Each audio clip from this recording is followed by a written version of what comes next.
Hello friends. तो आज हम अगेन आ गए हैं अपने सबसे इंटरेस्टिंग चैप्टर को पढ़ने के लिए, जहां पे हम लोग आज डिस्कस करेंगे रिप्रोडक्शन इन ह्यूमन बीइंग्स। तो ये बहुत ही इंपॉर्टेंट चैप्टर है, जो कि सभी बच्चों के लिए बहुत ही फेवरेट है। और सभी बच्चे अभी तक इसी टॉपिक का इंतजार कर रहे थे कि जैसे जैसे जल्दी जल्दी लेक्चर खत्म हो और जल्दी से ह्यूमन रिप्रोडक्शन आए और उसे हम लोग पढ़ें। तो आज हम लोग ह्यूमन रिप्रोडक्शन के बारे में डिस्कस करने चल रहे हैं, और इस प्रोसेस में कौन कौन से स्टेज हैं उन सारे स्टेज को हम पढ़ेंगे। तो यहाँ पे सबसे पहले हम ह्यूमन बींग्स के बारे में जानेंगे, देन उसके रिप्रोडक्शन के बारे में जानेंगे। तो कौन कौन से स्टेज हैं जिस स्टेज से होकर के ह्यूमन बींग्स रिप्रोडक्टिव स्टेज तक पहुंचता है। तो सबसे पहले हम यहाँ पे देखेंगे, तो देखते हैं कि रिप्रोडक्शन के लिए क्या क्या जरूरी है और कौन कौन सी चीजें इंपॉर्टेंट है। तो यहां देखते हैं, all of us know that our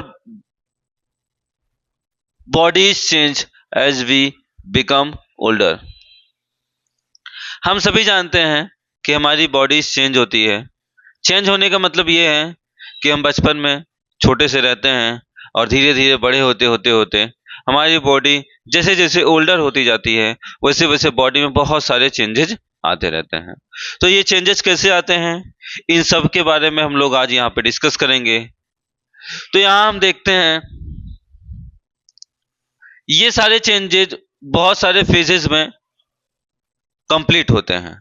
तो ये सारे जो फेजेस हैं, इन फेजेस को हम ग्रोथ फेज कहते हैं। क्या कहते हैं बेटा? Growth phase. तो जो हमारा ग्रोथ फेज होता है, आज उसके बारे में हम डिस्कस करेंगे, देन रिप्रोडक्शन के बारे में डिस्कस करेंगे। तो सबसे पहले हम देखेंगे एज।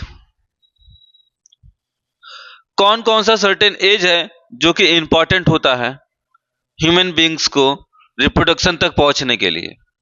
तो सबसे पहले हम यहां देखेंगे, तो जो एज होता है from birth to age 10 an year. तो यहां हम देखेंगे, जब हम पैदा होते हैं तब से लेके अबाउट 10 और 11 ईयर ओल्ड। तो पैदा होने से लेकर के जैसे जैसे हमारी बॉडी ओल्डर होती जाती है, वैसे वैसे हमारी बॉडी में बहुत सारे चेंजेस आते हैं। तो आप लोग यहाँ पे देख सकते हैं, बॉडी स्ट्रक्चर कैसा था, बाद में कैसा हुआ, बाद में कैसा हुआ, देन जैसे जैसे हमारी एज बढ़ती गई, देन आफ्टर 10 ईयर और 11 ईयर हमारी बॉडी किस प्रकार से हो गई, या फिर किसी एक मेल या फीमेल की बॉडी किस प्रकार चेंज हुई। तो इन्हीं सब चीजों के बारे में हम यहाँ डिस्कस करेंगे, देन देखेंगे। तो सबसे पहले हम देखेंगे फर्स्ट स्टेज के बारे में। फर्स्ट स्टेज जो है वो क्या है और कैसे होता है। Change that occur in girls and boys. हम गर्ल्स एंड बॉयज को कंटिन्यूसली दोनों को हम देखेंगे और दोनों को डिस्कस करेंगे, क्योंकि सारे चेंजेस गर्ल्स में भी होते हैं एंड देन बॉयज में भी होते हैं। तो इन सारी चीजों को हम देखेंगे। तो रेट ऑफ ग्रोथ जो होता है वो सबसे पहले देखेंगे। तो इसमें सबसे पहले हायर। हायर होने का मतलब है हम छोटे से बेबी जैसे थे और बाद में बहुत लंबे से हो गए। तो छोटे से होना इस तरह और बाद में लंबे हो जाना, ये हमारे बॉडी का ग्रोथ। इस ग्रोथ को हम देखेंगे। तो हायर जो है ये physical growth, growth of bones, muscles and ETC. इसमें होता क्या है, हमारी बॉडी के अलग अलग ग्रोथ होते हैं, जिसमें बोन्स के ग्रोथ होते हैं एंड मसल्स के ग्रोथ होते हैं and ETC. Same as girls में भी यही होता है, हाइट का चेंजेस होना। ठीक, इनकी हाइट जो होती है वो इंक्रीज होती है। ठीक, देन इंक्रीज इन वेट। हम चेंज इन गर्ल की बात करें तो जैसे जैसे इनकी एज सर्टेन बढ़ती जाती है, वैसे वैसे इनकी हाइट में इंक्रीमेंट होता है। देन इनका वेट जो होता है धीरे धीरे बढ़ता है। जब ये पैदा होते हैं तो 500 ग्राम या 1 किलो या 2 किलो या 3 किलो के होते होंगे। देन जैसे जैसे ये डेवलप होते हैं, बड़े होते हैं, 50 किलो, 60 किलो, 70 किलो, 80 किलो और 1 क्विंटल तक भी पहुंच जाते हैं, 100 kg तक भी। तो ऐसा किस वजह से होता है। तो ये सारे स्टेज हैं जो कि ग्रोथ को डिनोट करते हैं कि बॉडी में डेवलपमेंट हो रहा है और बॉडी ग्रोथ कर रही है, चाहे वो मेल की हो चाहे वो फीमेल की हो। देन अगर हम देखें तो यहाँ पे मिल्क टीथ जो होते हैं वो सर्टेन ही धीरे धीरे गिरते हैं, देन और अगेन न्यू टीथ हमारे चले आते हैं। ठीक है, तो मिल्क टीथ को हम लॉस करते हैं, देन न्यू टीथ हमारे पास आते हैं। तो सेम है, यही चेंजेज बॉयज में भी होता है। सेम चीज हाइट में इंक्रीमेंट होगा, देन अगर बात करें तो वेट में इंक्रीमेंट होगा, देन अगर बात करें तो टीथ जो होती है मिल्क टीथ चली जाती है, देन मिल्क टीथ के बाद अगेन हमारे पास टीथ आ जाते हैं। तो हम स्टेज की बात करते हैं तो सबसे पहला जो स्टेज होता है वो चाइल्डहुड स्टेज होता है, जिसमें हम छोटे होते हैं, बचपना होता है, यहाँ वहाँ घूमते हैं, टहलते हैं, मौज मस्ती करते हैं, बिना पढ़ाई लिखाई किए बहुत मस्ती करते हैं। जैसे जैसे हम विकास होता है हमारे शरीर का, हमारी एज बढ़ती है, वैसे वैसे स्टेज में भी चेंज आता है, देन हमारे लिविंग हैबिट्स में भी चेंज आता है। ठीक, तो यहाँ अगर हम बात करें तो सबसे फर्स्ट स्टेज जो होता है वो चाइल्डहुड स्टेज है, जहाँ पे हम देखते हैं। ठीक, तो फर्स्ट स्टेज डिस्कस कर लिया हमने, देन सेकेंड स्टेज की बात करते हैं। तो फर्स्ट स्टेज में क्या होता है, जैसे जैसे हम बॉडी हमारी बढ़ती है, एज हमारा बढ़ता है, बॉडी बढ़ती है, बॉडी की हाइट बढ़ती है, वेट बढ़ता है और मिल्क टीथ हमारे चले जाते हैं, तो फर्स्ट स्टेज में होता है। देन हम अगर सेकेंड स्टेज की बात करें तो यहाँ पे हम सेकेंड स्टेज देखते हैं। तो सेकेंड स्टेज में हम देखेंगे belong to age 11 to 18 in girls and 11 to 21 in boys. ठीक है, जो सेकेंड स्टेज होता है वो 11 ईयर ओल्ड से लेकर के 18 ईयर ओल्ड तक गर्ल्स में, देन 21 ईयर्स ओल्ड तक बॉयज में अदर चेंजेस आते रहते हैं। तो उन चेंजों को हम देखेंगे कौन कौन से चेंजेस आते हैं। तो यहाँ हम सबसे पहले रेट ऑफ ग्रोथ की बात करें तो बॉयज की जो रेट ऑफ ग्रोथ होती है वो डिफरेंट होती है अकॉर्डिंग टू गर्ल्स। अगर बात करें तो गर्ल्स में जो होती है ये 10 year old to 18 year old तक होती है, लेकिन यही अगर हम बॉयज की बात करें तो बॉयज में जो होता है ये 10 और 11 ईयर ओल्ड से लेकर के 21 या 22 ईयर ओल्ड तक ये ग्रोथ होती रहती है। देन यहाँ पे अगर देखें तो body is growing to its adult size. Body जो होती है इनके, चाहे वो बॉयज के हो चाहे वो गर्ल्स के हो, वो एडल्ट साइज तक आती है। Then after adult size maturation of the reproductive tissues. तब होता क्या है, हमारे जो रिप्रोडक्टिव टिश्यूज होते हैं वो मैच्योर हो जाते हैं। ऐसा नहीं है कि रिप्रोडक्टिव टिश्यू हमारे पास होते नहीं है, हम जब पैदा होते हैं या हमारा जब जन्म होता है तब भी हमारे पास रिप्रोडक्टिव ऑर्गन होते हैं और रिप्रोडक्टिव टिश्यूज होते हैं, बट ये पूरी तरह मैच्योर नहीं होते हैं। जब ये मैच्योर होते हैं तो उस समय का एक सर्टेन एज होता है, उस सर्टेन एज को हम 10 ईयर ओल्ड से 18 ईयर ओल्ड और 21 ईयर ओल्ड तक अदर मेल और फीमेल में देखेंगे। देन ये एक सेकेंड स्टेज ऑफ ग्रोथ में भी जाना जाता है। तो यहाँ अगर हम बात करें चेंज इन गर्ल, तो गर्ल में कौन कौन से चेंजेस होते हैं। तो अगर बात करें गर्ल्स की चेंजेस में तो हेयर ग्रो इन आर्मपिट्स। इनके आर्मपिट्स में जो होता है, आर्म्स मतलब भुजाएं होती हैं, तो हाथों के नीचे, देन जांघों के बीच में, यहाँ पे अगर हम देखेंगे तो आर्म्स पिट जो होता है या फिर जेनाइटल एरिया जो होता है वहां पे जो होता है वो थोड़ा थिक हो जाता है। ठीक है, लेग्स एंड आर्म्स, ठीक, ये सारे जो होते हैं थोड़े हेल्थी हो जाते हैं या मोटे हो जाते हैं। ठीक है, तो आर्म्स वगैरह जो होती है हमारी वो थोड़ी हेल्थी हो जाती है। Then external organ of reproduction ये डेवलप होते शुरू होते हैं। ठीक है, जो कि रिप्रोडक्शन के एक्सटर्नल ऑर्गन हैं, ये सब आप लोग बहुत अच्छी तरह से जान रहे होंगे, जो कि यहाँ बताने की जरूरत नहीं है।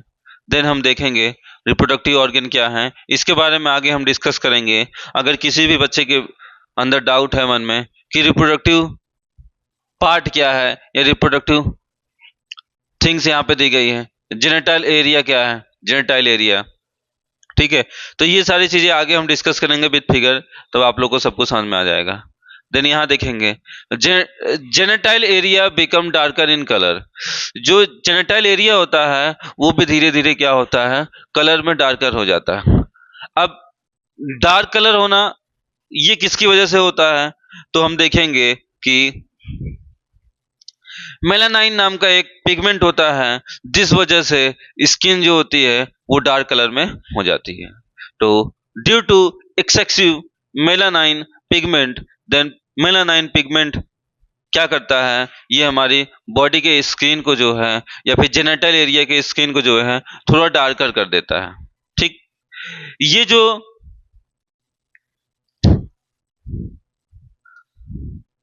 पिगमेंट होता है, ये पिगमेंट जो होता है, ठीक, बॉडी के अलग अलग पार्ट में अलग अलग तरीके से रिलीज होता है, जिसकी मदद से हम अपनी बॉडी के कलर्स के चेंजेस को देख सकते हैं। बॉडी के जो स्किन का कलर होता है वो मेलानाइन नामक पिगमेंट से चेंज होता है। यही पिगमेंट जो होता है हमें यूवी रेज से बचाने के लिए हेल्प करता है।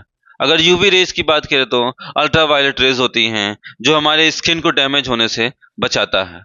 ठीक, देन आगे की ओर हम डिस्कस करेंगे। तो यहाँ हम देखेंगे स्किन बिकम ऑयली। तो अगर देखा जाए तो हमारी स्किन जो होती है वो थोड़ा ऑयली हो जाती है।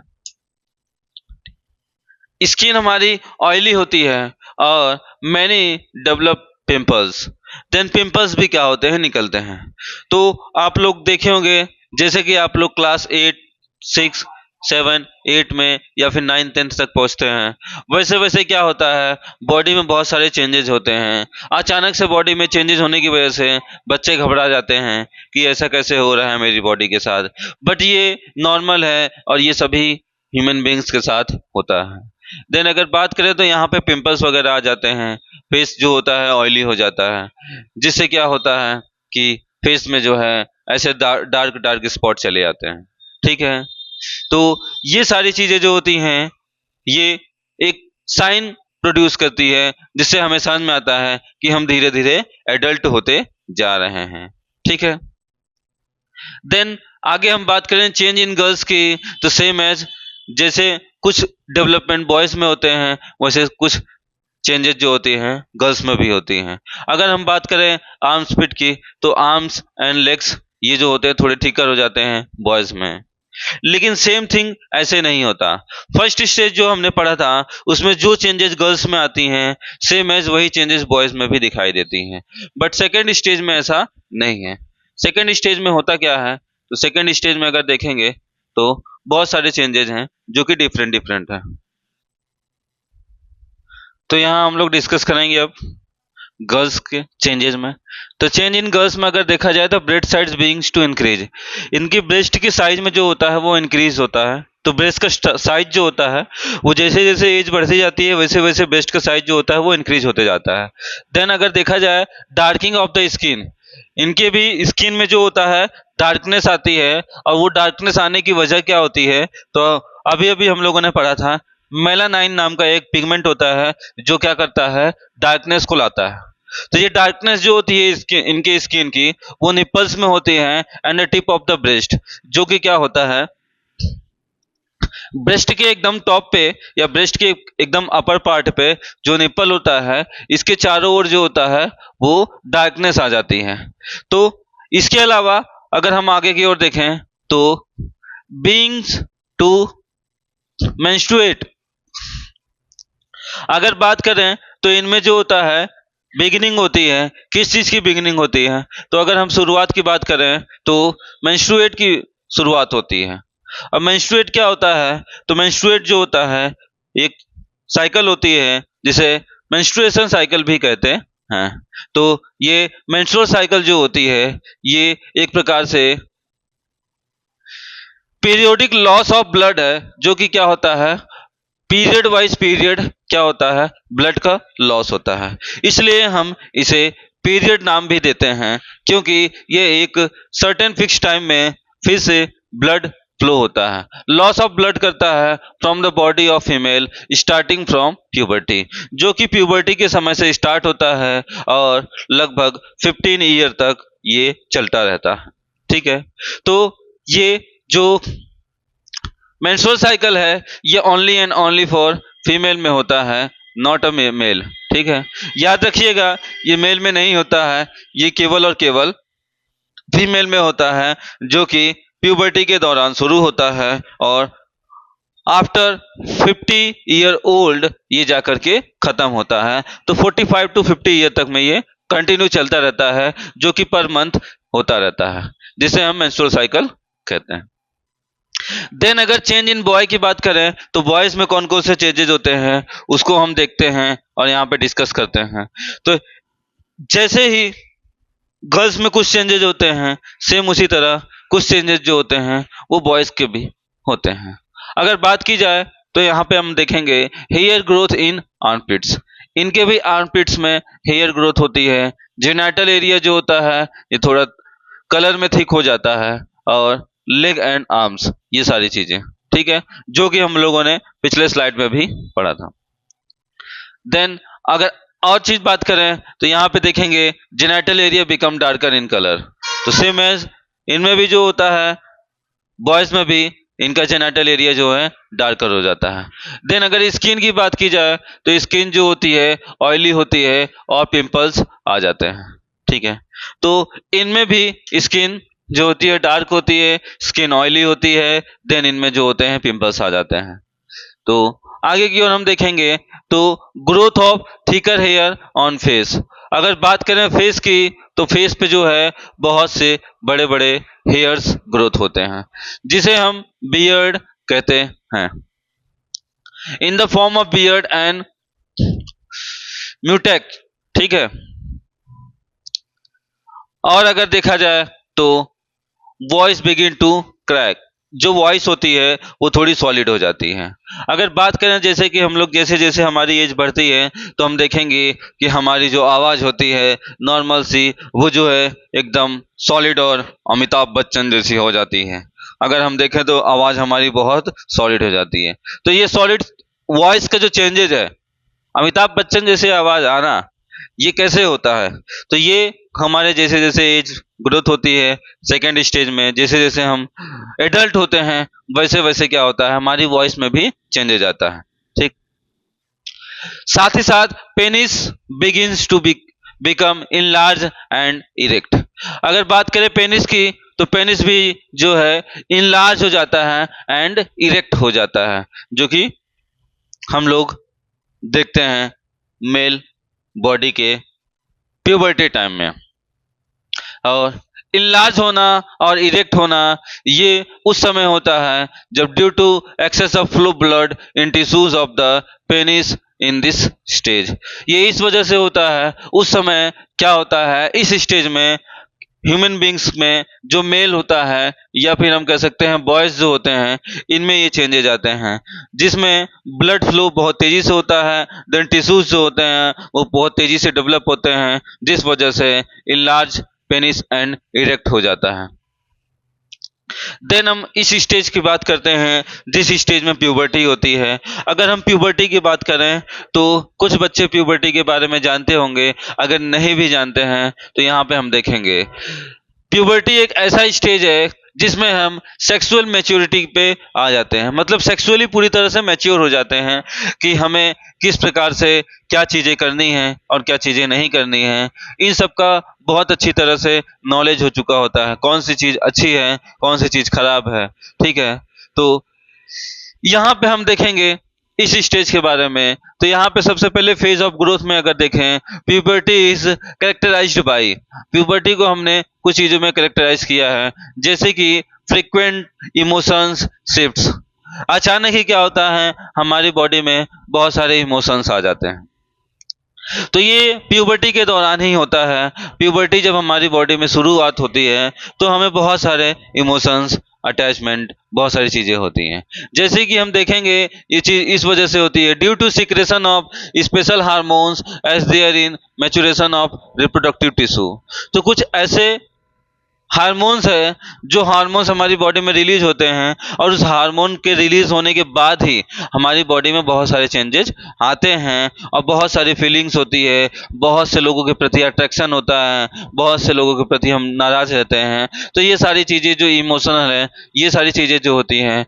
सारे चेंजेस जो होते हैं, रिप्रोडक्टिव टिश्यू वगैरह का चेंज होना, ये सब प्यूबर्टी के दौरान होता है। और प्यूबर्टी जो होती है, इसमें कुछ हार्मोन होते हैं, उन हार्मोन को हम आगे की ओर डिस्कस करेंगे।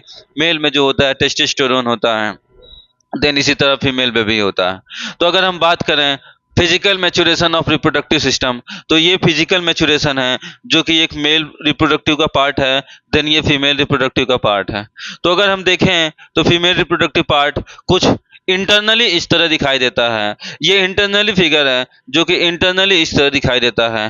देन अगर मेल रिप्रोडक्टिव की बात करें तो कुछ पार्ट जो है इंटरनली है, देन कुछ जो है एक्सटर्नली है। अगर यहाँ हम देखें तो ये पेनिस जो दिखाई दे रहा है ये एक्सटर्नल पार्ट है, बाकी सारी चीजें जो हैं इंटरनल पार्ट है। तो ये जो होता है रिप्रोडक्टिव सिस्टम जो होता है, इनका भी ग्रोथ होता है रिप्रोडक्टिव स्टेज जब स्टार्ट होता है तब ह्यूमन बींग्स में। अगर हम बात करें age of 18 onward in girl and 21 onward in boys year, जब भी बॉयज और गर्ल्स 18 ईयर ओल्ड और 21 ईयर ओल्ड के हो जाते हैं तो इनके अंदर बहुत सारे इमोशंस आ जाते हैं, एक दूसरे के प्रति बहुत ज़्यादा इमोशन हो जाता है और बहुत सारी चीज़ें होती हैं जो कि एक दूसरे को अट्रैक्ट करती हैं। ये सारी चीज़ें जो होती हैं इस वजह से होती हैं कि इनके बॉडी में हार्मोन रिलीज होता है और वो हार्मोन्स जो होता है वो रिप्रोडक्टिव स्टेज में आता है।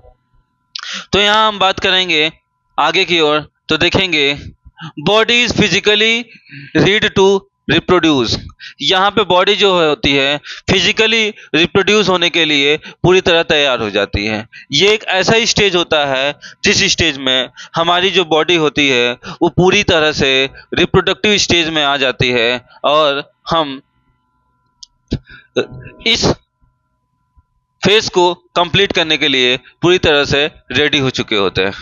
It's happens by two individual.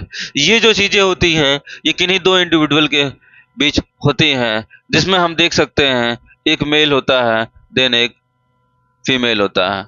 अगर बात करें तो हम मेल एंड फीमेल यही जो होते हैं, अपोजिट जेंडर ही एक दूसरे को क्या करते हैं, एक दूसरे के प्रति अट्रैक्ट होते हैं, ना कि same gender.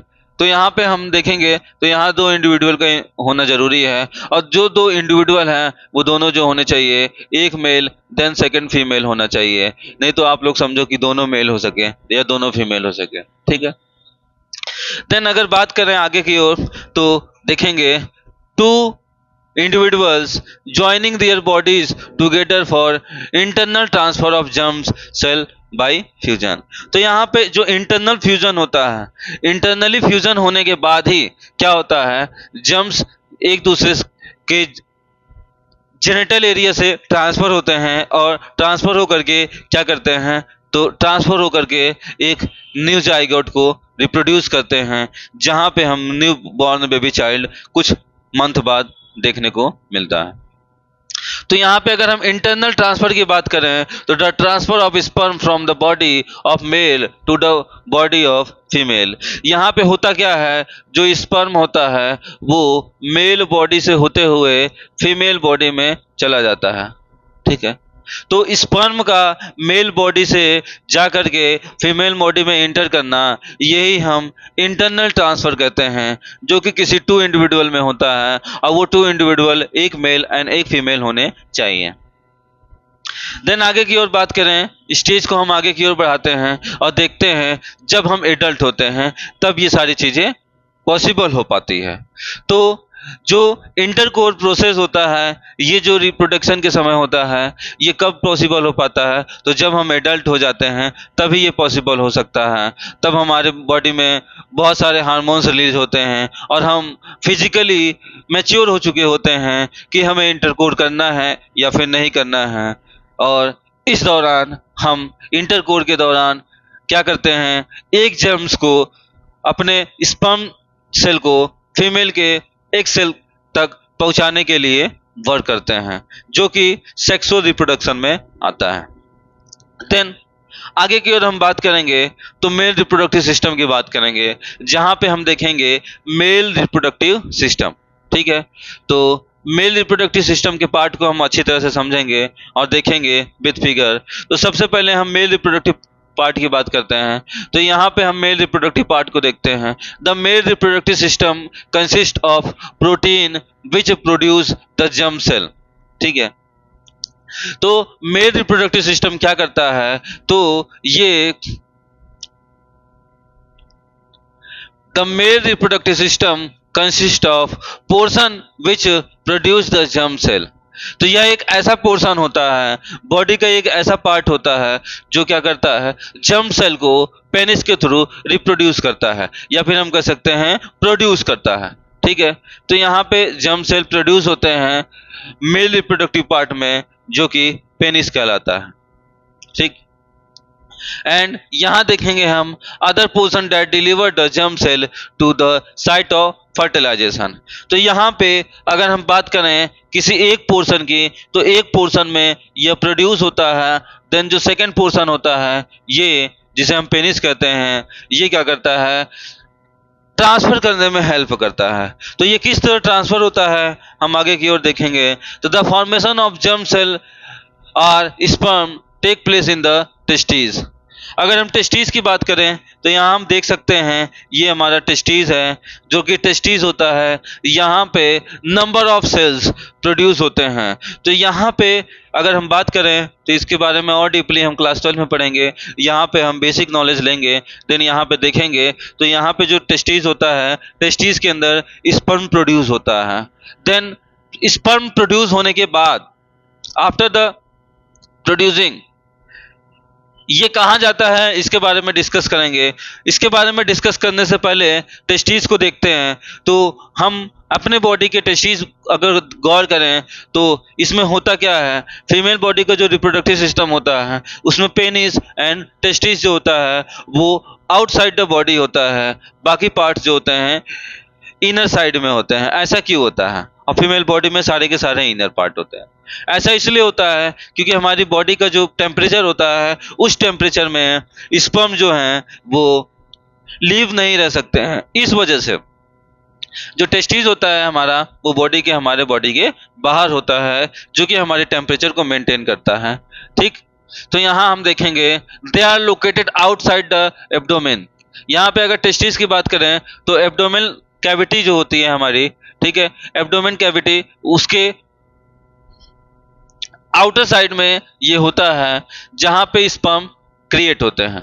Sperm formation require a lower temperature than the normal body temperature is high.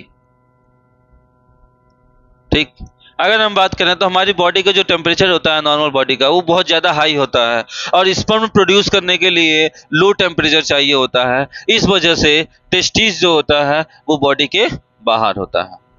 अगर हम बात करें तो ये जो स्पर्म रिलीज होता है, तो अभी हमने पढ़ा था जब हम चाइल्डहुड स्टेज से प्यूबर्टी में आते हैं, तो प्यूबर्टी स्टेज में आते ही हमारे बॉडी में हार्मोन चेंजेज होते हैं। तो मैंने बताया था कि हम आगे की ओर डिस्कस करेंगे कि कैसे हार्मोन चेंज होते हैं। तो टेस्टोस्टेरोन नामक एक हार्मोन होता है जो कि सीक्रेट होता है टेस्टिस में, और ये हार्मोन जैसे ही सीक्रेट होता है वो बॉडी को सिग्नल देता है कि अब स्पर्म प्रोड्यूस करने का टाइम आ चुका है। Then after secretion testosterone body produce the sperm. Our body is not produce the sperm. Our body part is testes. अगर बात करें हमारे बॉडी की, तो हमारे बॉडी में एक पार्ट टेस्टिस होता है जो कि क्या करता है, टेस्टोस्टेरोन हार्मोन प्रोड्यूस करने के बाद स्पर्म को जनरेट करता है। ठीक, देन आफ्टर हम देखेंगे टेस्टोस्टेरोन रेगुलेट करता है फॉर्मेशन ऑफ स्पर्म। स्पर्म्स का फॉर्मेशन कैसे हो रहा है, कितना होना है, कितना नहीं होना है, ये सारी चीजें रेगुलेट करने का काम करता है टेस्टोस्टेरोन। तो अगर हम बात करें who is the regulator of the sperm, तो the regulator of the sperm is testosterone. Testosterone नामक हार्मोन जो होता है ये रेगुलेट करता है। Then bring about change in the appearance seen in body at the time of puberty. ये सारे चेंजेस जो होते हैं प्यूबर्टी के टाइम हमें दिखाई देते हैं, जो कि हम लोगों ने देखा।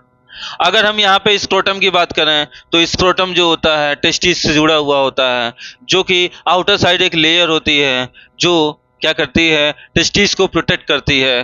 देन अगर हम बात करते हैं आगे तो ब्लैडर की बात करते हैं, और ये जो होता है ब्लैडर होता है और ये होता है सेमिनल वेसल होते हैं। ठीक है, अगर ब्लैडर और सेमिनल वेसल की बात करें तो ब्लैडर और सेमिनल वेसल्स जो होते हैं ये अटैच होते हैं हमारे टेस्टिस से। Then the sperm formation are delivered through the vas deferens. ठीक, तो वास डिफेंस जो होता है हम इसे कहते हैं वास डिफेंस। वास डिफेंस से क्या होता है, the sperm form are delivered, ये डिलीवर करने का काम करता है। जो वास डिफेंस होता है, ये जो वास डिफेंस होता है,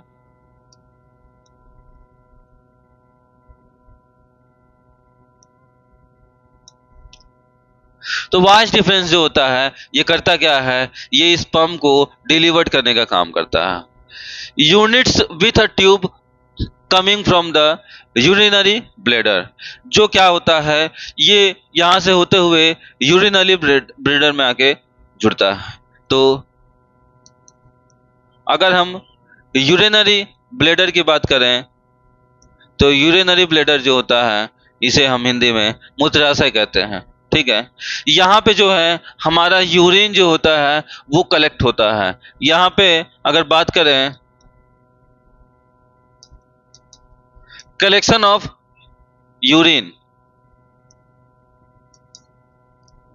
तो यूरिनरी ब्लैडर में होता क्या है, तो यूरिनरी ब्लैडर में जो होता है यूरिन का कलेक्शन होता है। अगर हम बात करें टेस्टिस से, तो टेस्टिस से स्पर्म डिलीवर्ड होता है, यहाँ से प्रोड्यूस होता है, सॉरी, तो स्पर्म प्रोड्यूस होने के बाद ये वास डिफेंस से प्रोड्यूस होता है, सॉरी, टेस्टिस से प्रोड्यूस होता है और वास डिफेंस से डिलीवर्ड होता है, और डिलीवर्ड होकर के कहाँ आता है, तो ये आता है यूरिनरी ब्लैडर में।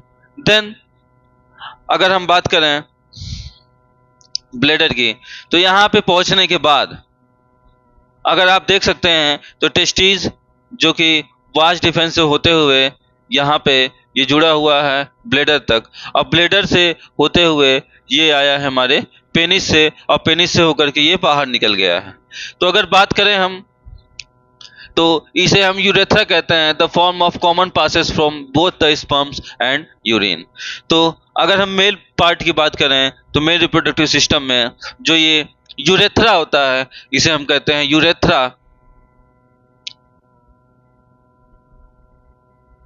यूरेथ्रा की बात करें तो ये जो लंबी सी पतली सी नली जैसी जो ब्लैडर से होते हुए हमारे ब्लैडर से होते हुए टेस्टिस तक सॉरी पेनिस तक आती है, तो ब्लैडर से होते हुए पेनिस से होकर के बाहर निकलती है, ये यूरेथ्रा होती है। इस यूरेथ्रा में यूरिन और स्पर्म दोनों एक साथ प्रोड्यूस होते हैं। ये एक कॉमन पाइपलाइन समझ सकते हो, एक कॉमन वे होता है या कॉमन रास्ता होता है जिससे यूरिन भी पास होती है और स्पर्म भी पास होता है। तो मेल की बात करें तो मेल में ये दोनों कॉमन वे होता है, बट अगर फीमेल की बात करें तो फीमेल में दो अलग अलग वे होते हैं जिससे ये दोनों प्रोड्यूस होते हैं। ठीक, लेकिन यहाँ पे अगर मेल की बात करें तो स्पर्म और यूरिन जो होता है एक ही रास्ते से निकलता है जिसे हम यूरेथ्रा कहते हैं। ठीक, तो यहाँ पे जो है स्पर्म की बात करें तो स्पर्म भी इसी रास्ते से निकलता है। यहाँ पे अगर हम बात करते हैं seminal vessels and prostate gland की, तो ये जो दोनों ग्लैंड होते हैं ये दोनों ग्लैंड एक लिक्विड प्रोड्यूस करते हैं। ठीक है, ये दोनों ग्लैंड जो होते हैं जिसे हम seminal vessels and prostate gland कहते हैं, ये दोनों एक टाइप के लिक्विड को प्रोड्यूस करते हैं जो कि स्पर्म को थोड़ा चिपचिपा बनाता है, या फिर हम कह सकते हैं थोड़ा लुब्रिकेंट बनाता है, और स्पर्म को लुब्रिकेंट के साथ साथ स्पर्म को प्रोटीन प्रोवाइड करता है, और एक जगह से दूसरे जगह जाने के लिए या मोटिलिटी करने के लिए, इसे मोटाइल बनाने के लिए भी हेल्प करता है। तो सेमिनल वेसल और प्रोस्टेट ग्लैंड जो होते हैं, at their secretion of that the sperm are now in fluid which make their transport easily and the fluid also provide nutrients। तो अभी अभी हमने यही डिस्कस किया कि जो सेमिनल वेसल्स होते हैं और प्रोस्टेट ग्लैंड होता है, ये दोनों ग्लैंड जो होते हैं यहाँ से कुछ हार्मोन के साथ साथ कुछ लिक्विड को प्रोड्यूस करते हैं, और ये लिक्विड जो होता है स्पर्म को ट्रांसफर करने में, फीमेल बॉडी पार्ट से मेल बॉडी पार्ट तक ट्रांसफर करने में हेल्प करता है, स्पर्म को एक जगह से दूसरी जगह ले जाने में हेल्प करता है, और साथ ही साथ जो होता है इसे प्रोटीन और न्यूट्रिशन प्रोवाइड कराता है ताकि स्पर्म काफ़ी हेल्थी हो सके, ठीक है, और जल्दी से डेड ना हो सके और फीमेल बॉडी तक जा सके। तो इस आउटर रीजन को हम पेनिस कहते हैं। देन इसके अंदर जो एक पतली सी नली जैसी होती है इसे हम यूरेथ्रा कहते हैं। तो बात करते हैं हम स्पर्म की। अभी तक हमने स्पर्म प्रोड्यूस कैसे होता है उसे देखा। देन अगेन हम सिंगल वे में इसको डिस्कस कर लेते हैं। तो सबसे पहले हम देखेंगे यहाँ पे फास्ट ट्रैक रिवीजन करते हैं। टेस्टिस जो होता है, टेस्टिस में स्पर्म प्रोड्यूस होता है, टेस्टिस से स्पर्म प्रोड्यूस होता है। देन आफ्टर स्क्रोटम इसे टेस्टिस को प्रोटेक्ट करता है। अगर हम आगे की ओर बढ़ते हैं तो जैसे ही स्पर्म प्रोड्यूस होता है, वासा डिफेंस जो है इससे होते हुए ये एक पतली सी नली जैसी रास्ता होता है जो कि वासा डिफेंस जुड़ा होता है टेस्टिस से ब्लैडर तक। ये जैसे ही ब्लैडर में पहुंचता है, ब्लैडर में आने के बाद seminal vessels and prostate gland एक लिक्विड प्रोवाइड करते हैं, जिससे कि स्पर्म में ये लिक्विड प्रोवाइड होता है और थोड़ा फ्लूइड बना करके देन प्रोटीन भी प्रोवाइड करता है। और स्पर्म जो है ब्लैडर से होते हुए, सेमिनल वेसल से होते हुए, प्रोस्टेट ग्लैंड से लिक्विड को लेते हुए आगे की ओर बढ़ता है, और आगे की ओर बढ़ते बढ़ते पेनिस के रास्ते यूरेथ्रा में पहुंचता है, यूरेथ्रा में आता है, ठीक है। ये ऐसे होते हुए यूरेथ्रा में आता है, और यूरेथ्रा जो कि पेनिस के अंदर होती है, देन यूरेथ्रा से आउटसाइड द यूरेथ्रा, यूरेथ्रा से बाहर चला जाता है। देन यहाँ से स्पर्म जो है बाहर निकल आता है, और साथ ही साथ यूरिन जो होता है इसी रास्ते से यूरिनरी ब्लैडर से होते हुए यूरिन भी यूरेथ्रा से पेनिस के थ्रू बाहर निकल आता है। तो ये दोनों चीज़ों को हमने डिस्कस कर लिया। देन आफ्टर ये फर्टिलाइजेशन के लिए जाता है फीमेल बॉडी में। अगर हम यहाँ बात करते हैं तो the sperm are tiny bodies, ठीक है। स्पर्म्स का जो है ये बॉडी स्ट्रक्चर दिखाई दे रहा है। तो ये एक पतली सी और बहुत छोटी सी बॉडीज होती है जो कि स्पर्म की होती है, जिसमें बहुत सारे जेनेटिकल मटेरियल और लॉन्ग टेल जुड़े हुए होते हैं। अगर बात करें स्पर्म की, तो स्पर्म का ये जो एरिया होता है इसे हम हेड कहते हैं। देन ये जो होता है ये हमारा स्पर्म का मिडिल बॉडी होती है। देन अगर इसकी बात करें तो ये जो है टेल होता है, ठीक। तो एक लंबी सी टेल होती है और जेनेटिक मटेरियल होता है इस मिडिल बॉडी में जो है, इसमें जेनेटिक मटेरियल होता है। जेनेटिक मटेरियल की बात करें तो इसमें डीएनए वगैरह जो होता है ये इन्वॉल्व हो जाता है, या फिर इसकी खुद की माइटोकॉन्ड्रिया होती है, और इस खुद की माइटोकॉन्ड्रिया में इसका डीएनए होता है, जिसमें ह्यूमन बींग्स अगर हम बात करें जिस मेल का ये स्पर्म है उस मेल के डीएनए होते हैं, जिस डीएनए में काफी सारी इंफॉर्मेशन होती है उस मेल पर्सन की, ठीक है। तो यहाँ पे अगर हम देखेंगे तो हेड पे, तो हेड में जेनेटिक मटेरियल होता है, ठीक है। देन जो टेल होता है ये हेल्प करता है move toward the female germ cell. तो बात करें तो ये जो स्पर्म होता है ये फीमेल जर्म सेल की ओर मूव करने में हेल्प करता है। तो टेल का काम जो है वो मूवमेंट होता है, जो कि स्पर्म को फीमेल गेमेट्स तक या फीमेल जर्म सेल तक बहुत आसानी से पहुंचा देता है। तो यहाँ पे हम लोगों ने मेल रिप्रोडक्टिव पार्ट को डिस्कस कर लिया। अब आगे की ओर हम डिस्कस करेंगे फीमेल रिप्रोडक्टिव पार्ट को, और फीमेल रिप्रोडक्टिव पार्ट के बाद हम इस चैप्टर को और आगे बढ़ाएंगे, और जल्दी से इस चैप्टर को आज इसी लेक्चर में हम कंप्लीट करेंगे। तो फीमेल रिप्रोडक्टिव पार्ट को देखें तो सबसे पहले हम फिगर देखते हैं। तो फीमेल रिप्रोडक्टिव पार्ट का फीमेल आप लोग के सामने दिखाई दे रहा होगा। तो इसका ये जो फिगर है अगर इस फिगर की बात करें तो ये काफी कॉम्प्लेक्स नहीं है, बट जो कि मेल रिप्रोडक्टिव पार्ट का है इसका वर्क बहुत ही कम होता है। लेकिन अगर फीमेल रिप्रोडक्टिव पार्ट की बात करें तो ये जो होता है बहुत ही ज़्यादा इम्पोर्टेंट है, क्योंकि यहीं से सारे मेन हो या वुमेन हो इन सबका लाइफ स्टाइल यहीं से शुरुआत होता है। ठीक है, तो स्पर्म का तो काम होता है केवल जाइगोट का प्रोड्यूस कर देना, बट पूरा प्रोसेस जो होता है वो बेबी के डेवलपमेंट से लेकर के बेबी के हर एक चीज की ग्रोथ, ये सारी चीजें होती हैं फीमेल बॉडी में होती है और फीमेल रिप्रोडक्टिव सिस्टम में होता है, जो कि अपने आप में समझ सकते हैं हम एक बहुत बड़ा ब्रह्मांड की तरह है, जिसमें क्या होता है अलग अलग, अगर बात करें अलग अलग स्पीसीज की तो अलग अलग स्पीसीज भी इस कंडीशन को ट्रेवल करते हुए ही इस अर्थ पे आती हैं। तो ये बहुत ही बेस्ट टॉपिक है अगर इसे हम लोग अच्छे से पढ़ते हैं तो यहाँ पे हम फीमेल रिप्रोडक्टिव पार्ट की बात करते हैं तो the female germ cell eggs are made in ovaries. अगर हम बात करें ओवरी की तो ये ओवरी होती है जो कि लेफ्ट एंड राइट साइड दो साइड में ओवरी होती है, और ओवरी जो होती है ये एग प्रोड्यूस करती है।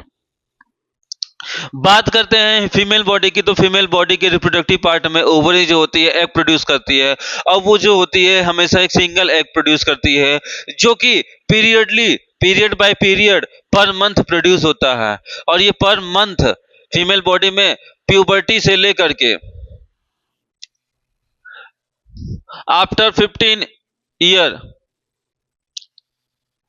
ओल्ड तक 50 ईयर ओल्ड तक ये कंटिन्यू पर मंथ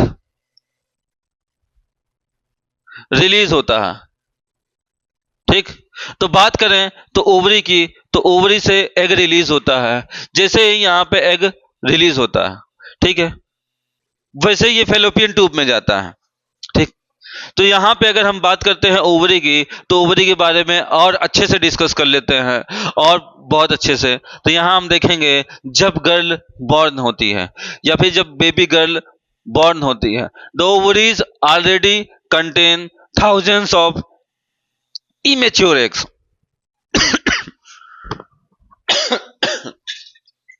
बात करते हैं यहां पे हम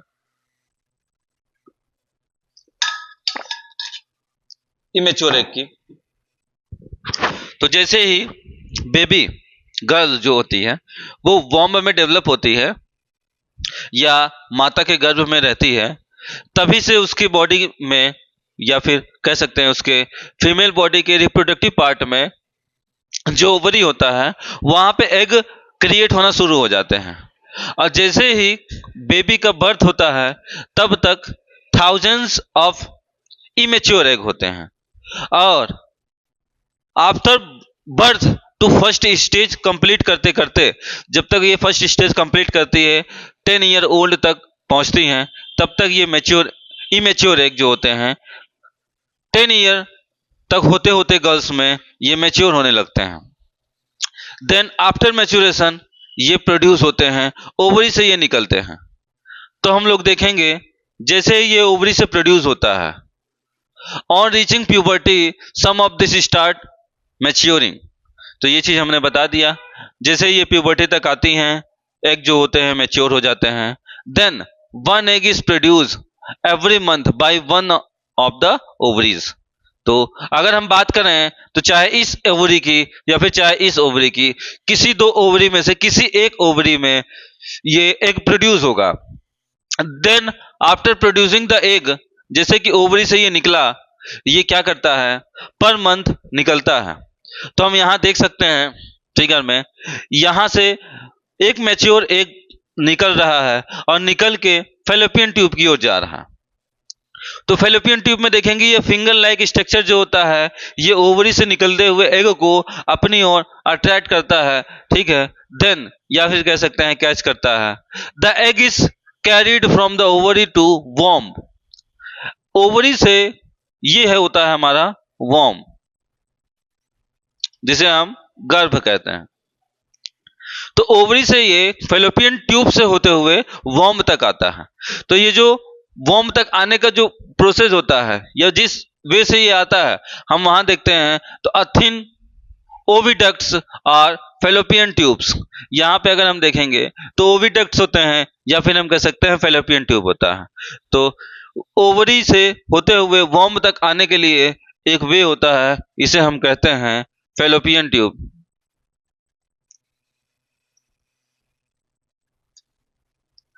तो जो फेलोपियन ट्यूब होता है, ये जो होता है यहां से ओवरी से होते हुए फेलोपियन ट्यूब से होते हुए यहां तक आता है, ठीक है। लेकिन यहां तक आने से पहले इसे एक और स्टेज से गुजरना होता है। तो उस स्टेज की बात करें तो जैसे ही ये ओवरी से निकलता है और फेलोपियन ट्यूब में आता है, तो फेलोपियन ट्यूब में ये कुछ दिनों के लिए रुकता है। देन बात करते हैं यहां पे हम the two oviducts unite into an elastic bag like structure known as urethra. तो एग को यहीं पे स्टॉप करके हम और फीमेल रिप्रोडक्टिव पार्ट को और डीपली डिस्कस करते हैं। देन वहां पे अगेन हम आएंगे। तो यहाँ हम देखेंगे जो ये ओविडक्ट होता है या फिर इसे हम फेलोपियन ट्यूब कह सकते हैं। तो नॉर्मली यूज करने वाला वर्ड जो है फेलोपियन ट्यूब है, ये मोस्टली यूज किया जाता है। तो जो दो फेलोपियन ट्यूब होते हैं, ये दोनों जो होते हैं एक ऐसी जगह जुड़ते हैं जिसे हम यूरेथ्रा कहते हैं या यूट्रस कहते हैं। सॉरी, यूट्रस कहते हैं, यूरेथ्रा नहीं कहते हैं। यूरेथ्रा जो होता है वो यूरिन पास होने का एक रास्ता होता है। तो यहाँ पे हम यूट्रस पे आते हैं। तो यहाँ हम देखेंगे जैसे कि ओवरी से एग रिलीज होता है, वो क्या होता है फेलोपियन ट्यूब में जाता है। और ये फेलोपियन ट्यूब क्या है, तो फेलोपियन ट्यूब जो होता है ओवरी से होते हुए यूट्रस में आके जुड़ता है। यूट्रस जो है ये एक बैग लाइक स्ट्रक्चर होता है जो कि काफी इलास्टिक होता है, ठीक। मतलब कि ये काफी चौड़ा हो सकता है या लंबा हो सकता है, बड़ा हो सकता है अगर जब इसमें बेबी डेवलप होने लगती है तो the uterus opening into the vagina. अगर हम यूट्रस की बात करें तो यूट्रस जो है ये यहाँ पे आता है, इसे हम कहते हैं वेजाइना। ये रहा, तो ये वेजाइना तक आता है। देन वेजाइना जो होती है वो अटैच होती है यूट्रस से, और यूट्रस जो होता है दोनों फेलोपियन ट्यूब से जुड़ा हुआ होता है। यूट्रस के जस्ट अपर साइड में ये जो दो दिखाई दे रहे हैं आपको, इसको कहते हैं कैर्विक्स, जो कि एक लेयर होती है जो वेजाइना को और यूट्रस को अलग करती है, या फिर हम कह सकते हैं एक बैरियर की तरह होती है, ठीक है।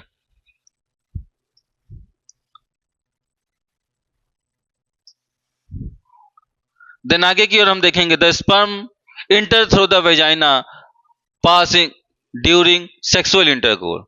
तो जब सेक्सुअल इंटरकोर होता है या फिर हम कह सकते हैं आफ्टर सेक्स, जब सेक्सुअल इंटरकोर होता है तो इंटरकोर के दौरान वेजाइना जो होता है, वेजाइना में स्पर्म रिलीज होता है।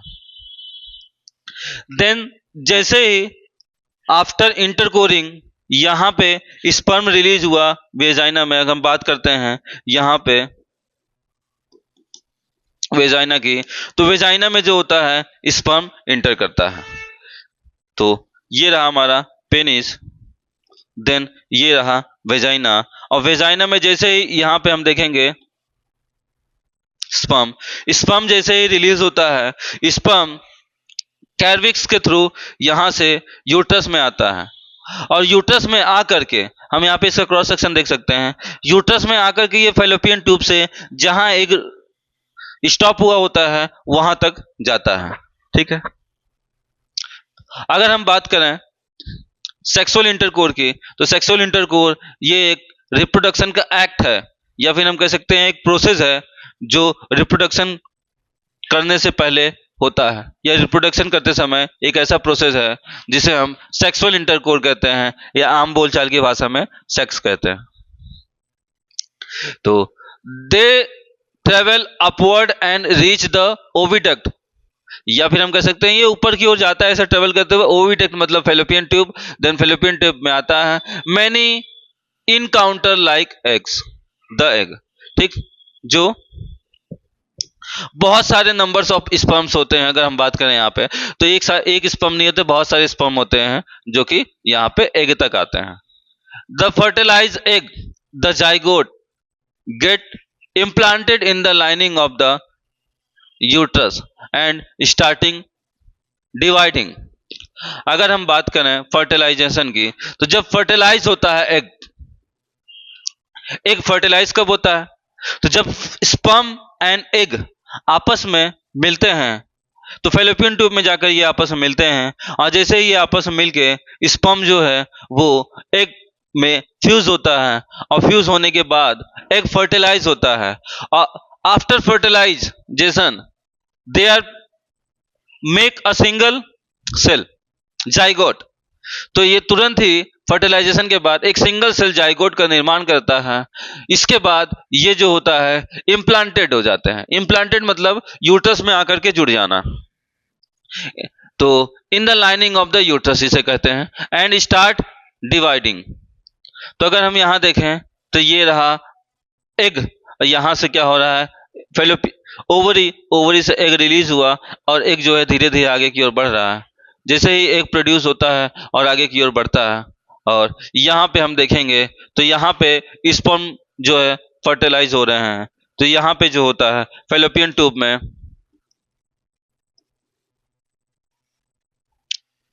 फर्टिलाइज्ड हो गया, ठीक। यहां से जो है एग आता है, और यहां से ऐसे यहां से स्पर्म आता है। स्पर्म जो होता है ये एग में फर्टिलाइज होता है, और जैसे ही स्पर्म एग में फर्टिलाइज हुआ, वैसे ही फर्टिलाइजेशन के बाद ये जो होता है सिंगल न्यूक्लियस का, ये डबल न्यूक्लियस में धीरे धीरे डिवाइड होता है। फिर 2 न्यूक्लियस से डिवाइड होकर फैलोपियन ट्यूब से होते हुए 4 न्यूक्लियस में आता है। देन 4 से ये 8 में हो जाता है। तो 2 4 8 देन 16 होते हुए ये आकर के यूट्रस के वॉल में जाकर के अटैच हो जाता है, ठीक। या फिर हम कह सकते हैं इम्प्लांटेड मतलब जाके जुड़ जाना। तो ये यूट्रस वॉल है जहां पे ये फर्टिलाइज एग जाइगोट बन जाता है, और जाइगोट बन करके यहां पे आकर के इम्प्लांट होता है। तो इम्प्लांट का मतलब क्या होता है, तो अटैचमेंट होता है। The attachment of the fertilize egg or zygote to the wall of the वॉर्म at the start of pregnancy. जैसे ही हम देखेंगे जो हमारा जाइगोट होता है, जैसे कि वो इम्प्लांट हुआ, इम्प्लांट होते ही प्रेगनेंसी का समय स्टार्ट हो जाता है, या फिर हम कह सकते हैं वॉर्म में आते ही प्रेगनेंसी स्टार्ट होती है। And dividing means for differentiate into various tissues. यहाँ पे डिफरेंट टिश्यूज क्रिएट होने लगते हैं, और जैसे ही डिफरेंट टिश्यूज क्रिएट होते हैं, और उसके बाद क्या होता है, तो उसके बाद हम देखेंगे डेवलपमेंट एंड चाइल्ड बर्थ। तब जाकर के बेबी का डेवलपमेंट होता है और चाइल्ड बर्थ होता है। तो जल्दी से यहाँ हम डिस्कस करेंगे और लेक्चर को एंड करेंगे।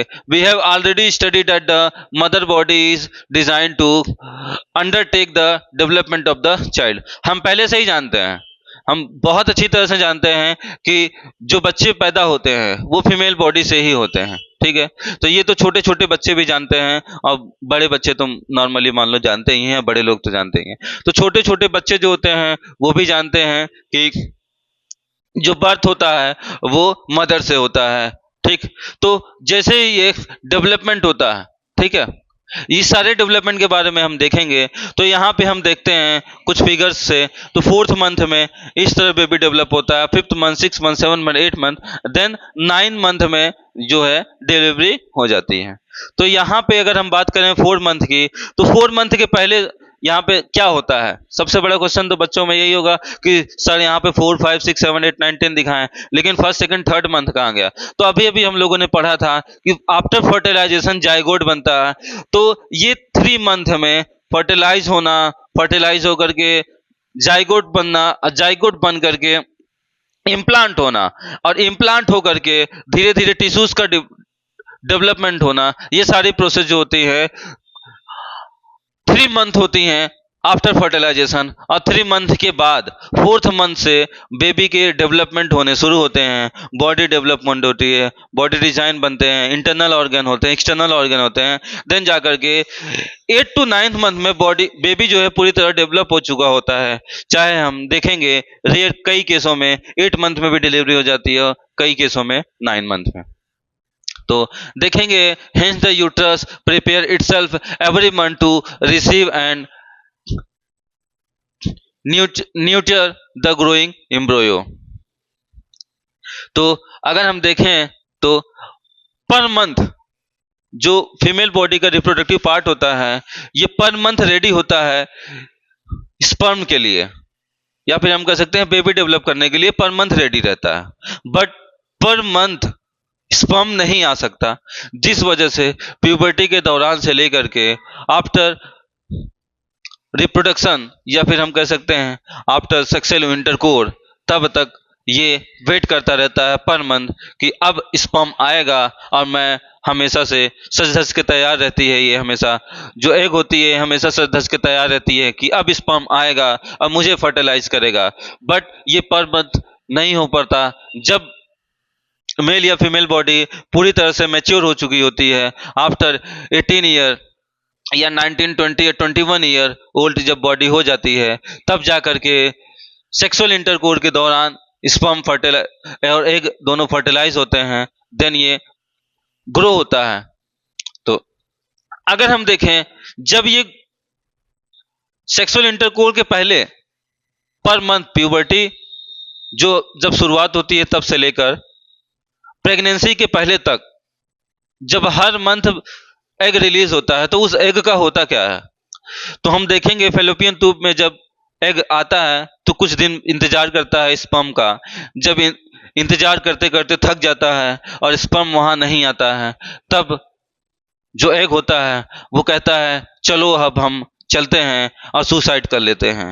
और उसी समय क्या होता है कि जो एग होता है वो धीरे धीरे फेलोपियन ट्यूब से आगे की ओर बढ़ता है और आगे की ओर बढ़ते हुए यूट्रस में आ जाता है। तो यूट्रस में आप लोग देखेंगे तो ये रेड रेड कलर का जो दिखाई दे रहा है, ये एक वॉल होता है जो कि यूट्रस जो है पहले से ही प्रिपेयर होता रहता है। मतलब समझ सकते हैं हम सजावट करते रहते हैं, एकदम से बढ़िया से ये अपने आप को सजाता धजाता रहता है, एकदम तैयार होता रहता है कि यहाँ से एग फर्टिलाइज होकर के आएगा और यहाँ पे आकर के जुड़ेगा। बट ये फर्टिलाइज होकर के जब नहीं आता तो ये क्या होता है, एज ए ब्लड के थ्रू जो है ये वेजाइना से बाहर निकल आता है। ठीक, तो इसको हम देखेंगे यहाँ पे the embryo get nutrition from the mother's blood which the help of a special tissues called placenta. तो यहाँ अगर हम देखें फिगर में, तो इस फिगर की बात करते हैं, तो यहाँ देखेंगे ये जो दिखाई दे रहा है इसे हम प्लेसेंटा कहते हैं, और प्लेसेंटा जो होता है वो डेवलप हो जाता है। तो ये जो होता है प्लेसेंटा होता है, प्लेसेंटा डेवलप होता है। और प्लेसेंटा को अगर जायगोट नहीं मिलता है तो प्लेसेंटा जो होता है धीरे धीरे ब्रेक डाउन होता है, टूटता है। जैसे कोई किसी के इंतजार में रहे और जिसका वो इंतजार कर रहा है वो ना आए तो वो धीरे धीरे टूट जाता है, बिखर जाता है। उसी प्रकार से यहाँ पे जो प्लेसेंटा होता है वो धीरे धीरे क्या होता है, टूटता है। और ये यूट्रस के वॉल से धीरे धीरे टूट टूट के निकलना प्रारंभ करता है। तो यहाँ हम देखेंगे this is a disc which embedded in the uterine wall. अगर हम यूटेराइन वॉल की बात करें तो ये जो हमारे गर्ल में ये जो यूट्रस होता है, इस यूट्रस के वॉल में, या फिर इसे हम यूटेराइन वॉल कहते हैं, यूट्रस के वॉल में प्लेसेंटा जो है ये डेवलप होता है। ठीक, तो ये रहा प्लेसेंटा। हम देखेंगे प्लेसेंटा में जो होता है, ये प्लेसेंटा इनर वॉल में जाकर के यूट्रस के अच्छी तरह से जुड़ जाता है और उसके बाद ब्लड सर्कुलेट होने के लिए यहाँ पे ब्लड वेसल्स जो है ये अटैच हो जाते हैं ताकि ब्लड जो है बेबी को मिल सके। तो प्लेसेंटा कंटेन विली, इसे हम विली कहते हैं। प्लेसेंटा में विली होता है जो कि क्या होता है, एम्ब्रियो साइड में जाकर के टिश्यूज में अटैच हो जाता है। तो ये फिंगर लाइक प्रोजेक्शन है जिसे विली कहते हैं। देन आगे की ओर हम देखेंगे विली जो है ये इम्बेडेड हो जाता है। On the mother side and blood space which surround the villi. तो देखेंगे यहाँ पे हमने देखा था विली को, तो विली के चारों ओर ब्लड वेसल्स जो है आ जाते हैं, या फिर ब्लड सेल्स या ब्लड टिश्यूज आ जाते हैं, जो क्या करते हैं अच्छी तरह से अटैच हो जाते हैं। Then they provide a large surface area, glucose and oxygen to pass from the mother to the embryo। ये विली का वर्क क्या है अगर पूछा जाए, तो विली जो होती है वो यूटेराइन वॉल में अटैच होती है, और जैसे ही ये यूटेराइन वॉल में अटैच होती है ये ब्लड वेसल्स से अटैच हो जाती है। अब ब्लड वेसल्स के थ्रू ग्लूकोज को और ऑक्सीजन को लेकर के विली के थ्रू जो है ये क्या करती है, एम्ब्रियो तक पहुंचाने का कार्य करती है। तो यहाँ पे हम देखेंगे फर्टल में मैटरनल स्टेज पे ये बेबी को जो है प्लेसेंटा के through food, blood and other nutrition जो होता है ये मदर के वॉर्म से, या फिर हम कह सकते हैं यूटेराइन वॉल से ब्लड वेसल के थ्रू या प्लेसेंटा के ब्लड वेसल्स के थ्रू जो ये विली है इसके थ्रू क्या होता है बेबी के वॉर्म तक फूड वगैरह सब कुछ पहुंचता है। तो यहाँ पे हम देखेंगे फर्टल, ठीक है, ये रहा मैटरनल। तो मैटरनल से ग्लूकोज निकलता है एंड फर्टल तक आकर जुड़ता है, जो कि प्लेसेंटा के थ्रू बॉडी में जाता है। The development embryo will be generate waste substance, जो कि फर्टल जो होता है ये जो वेस्ट सब्सटेंस निकालता है, जो भी रिमूव करता है, remove by transferring the into the mother blood through the placenta. तो प्लेसेंटा से ही इंटर होता है, देन प्लेसेंटा से ही क्या होता है ये वेस्टेज वगैरह बाहर निकलता है। अब वेस्टेज की बात करें तो लाइक एस CO2 गैस जो कि क्या होती है वो बाहर से निकल जाती है और मैटरनल में चली जाती है। देन आफ्टर मैटरनल के बाद फीमेल बॉडी से भी वो बाहर की ओर निकल जाती है। The development of child inside the वॉर्म, यहाँ पे कुछ फिगर दिखाए गए हैं, आप लोग देख सकते हैं। अगर बात करें फीमेल में, तो फीमेल में जो वॉर्म का लाइफ स्टाइल होता है, जो गर्भ का होता है वो 9 महीने का होता है। फर्स्ट मंथ में यहाँ पे दिया गया है जिसमें एम्ब्रियो जो है डेवलप धीरे धीरे होता है, second month, then third month, fourth month, fifth month, और हम देखेंगे आफ्टर 9 मंथ बेबी जैसे डेवलप होता है 7, 8, 9th में ये बाहर निकलने के लिए अपने हेड को नीचे की ओर कर लेता है, देन ये पैदा होता है, या फिर हम कह सकते हैं प्रोड्यूस होता है। The child is born as a result, जब इसका रिजल्ट आता है तो वो रिजल्ट एक न्यू बॉर्न बेबी चाइल्ड की तरह हो जाता है। Rhythmic contraction of the muscles in the uterus, बात करें तो प्रेगनेंसी के दौरान डिलीवरी की जब बेबी बर्थ होने लगता है तो यूट्रस जो होता है, यूटेराइन वॉल जो होता है ये पूरी तरह से सिकुड़ने लगता है, और सिकुड़ के क्या होता है, या फिर हम कह सकते हैं इस तरह से ये अपनी सिकुड़ता है, और जैसे ही ये सिकुड़ता है वैसे बेबी जो होता है वो बॉडी से बाहर निकल आता है। तो यूट्रस जो होता है वेजाइना के थ्रू बेबी जो होता है बाहर निकलता है, तो वेजाइना के थ्रू ही इंटरकोरिंग होती है, देन वेजाइना के थ्रू ही क्या होता है बेबी बाहर निकलता है। और वेजाइना जो है अलग वे है, और अगर बात करें यूरेथ्रा की तो यूरेथ्रा भी जो है अलग वे होता है। तो फीमेल में जो होता है यूरेथ्रा एंड वेजाइना दो अलग वे हैं, बट मेल में जो होता है यूरेथ्रा से ही दोनों चीजें होती हैं। देन आगे की ओर हम देखते हैं, यहाँ पे हमने रिप्रोडक्शन कंप्लीट कर लिया है। ह्यूमन बींग्स में जो रिप्रोडक्शन हो रहे थे इसको हमने पूरी तरह से कंप्लीट कर लिया है। अब यहाँ पे हम देखेंगे और आगे की ओर डिस्कस करेंगे मेंस्ट्रुअल साइकिल क्या है और reproductive health and sexual transmitted disease, इनके बारे में पढ़ के और इस चैप्टर को आज ही हम लोग कंप्लीट करेंगे। देन यहाँ पे अगर हम देखें तो what happen when the egg is not fertilize, अभी अभी हम लोगों ने देखा था कि स्पर्म आ रहा था, और ऐसा तो है नहीं कि हर गर्ल या फिर हर वुमेन में पर मंथ स्पर्म आ जाए। अगर पर मंथ स्पर्म नहीं आया तो क्या होगा, बहुत सारे क्वेश्चन हैं जो अभी अभी हम लोगों ने डिस्कस किया कि पर मंथ स्पर्म नहीं आता है तो एक पर मंथ रिलीज होता है। अगर एक रिलीज हुआ, स्पर्म मिल गया तो फर्टिलाइज हुआ, तो क्या फर्टिलाइज के बाद भी एक रिलीज होगा? ऐसा होता है? ये सारे क्वेश्चन बच्चों में बहुत सारे होते हैं, बहुत सारी क्यूरियोसिटी होती है, क्या ऐसा होता है? तो ऐसा नहीं होता है। जब फर्टिलाइज हो जाता है एक एग, तो क्या होता है बेटा, तब जो है एग फर्टिलाइज होने के बाद कोई भी एग रिलीज नहीं होता है। आफ्टर प्रेगनेंसी कोई भी एग रिलीज नहीं होता, और मेंस्ट्रुअल साइकिल जो होती है आफ्टर, जब प्रेगनेंसी रहती है तब तक नहीं होती है। After birth 2 or 3 month later, 2 से 3 महीने बाद फिर से क्या होता है, एग रिलीज होना शुरू होता है। तो ये एग रिलीज होने का जो प्रोसेस होता है ये कुछ महीनों के लिए बंद हो जाता है।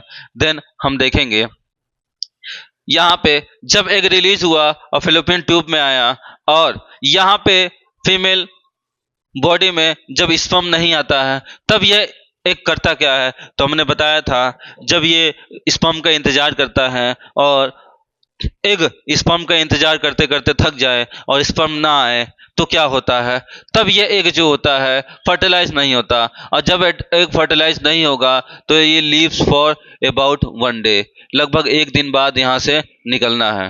ठीक, देन ये निकलने के बाद करता क्या है, तो देखेंगे ये यहाँ पे पहुंचता है और यहाँ से निकलता है, और जैसे ये निकलता है, since the ovary release 1 egg every month, the uterus also prepare itself every month.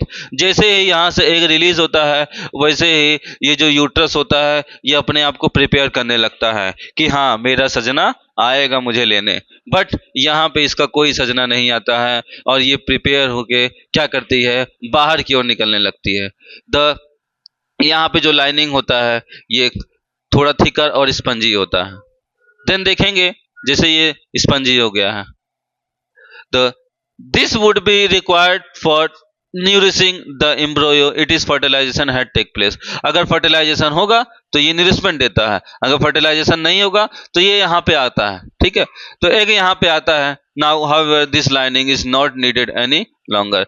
तो जब अगर वॉर्म नहीं तैयार हुआ, जाइगोट नहीं आया, तो यूट्रस को इसकी बहुत दिनों के लिए जरूरत नहीं होती है, क्योंकि फिर दूसरा एग आना चाहता है, और दूसरा एग आना चाहता है इंतजार करने के लिए स्पर्म का।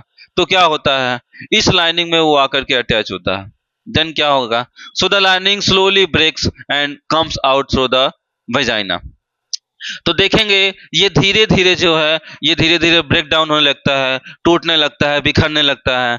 अभी अभी हमने बताया था जब ये पूरी तरह से तैयार होता है, अच्छे से पूरी तरह तैयार हो जाता है कि अब मेरा सजना आएगा, तो लेकिन यहाँ पे नहीं आ पाता, और जैसे ही नहीं आता तब ये करता क्या है, धीरे धीरे टूटने बिखरने लगता है, और टूट टूट के क्या करता है, गिर जाता है। और जैसे ही ये टूट के निकलता है ये वेजाइना में आता है। देन वेजाइना से ये ब्लड के थ्रू और कुछ म्यूकस के थ्रू ये बाहर निकल जाता है। ठीक, तो यही जो प्रोसेस होता है इसी प्रोसेस को हम मेंस्ट्रुअल साइकिल कहते हैं। इसी प्रोसेस का नाम हमने मेंस्ट्रुअल साइकिल रखा है। तो this cycle take place through every month and it is known as menstruation.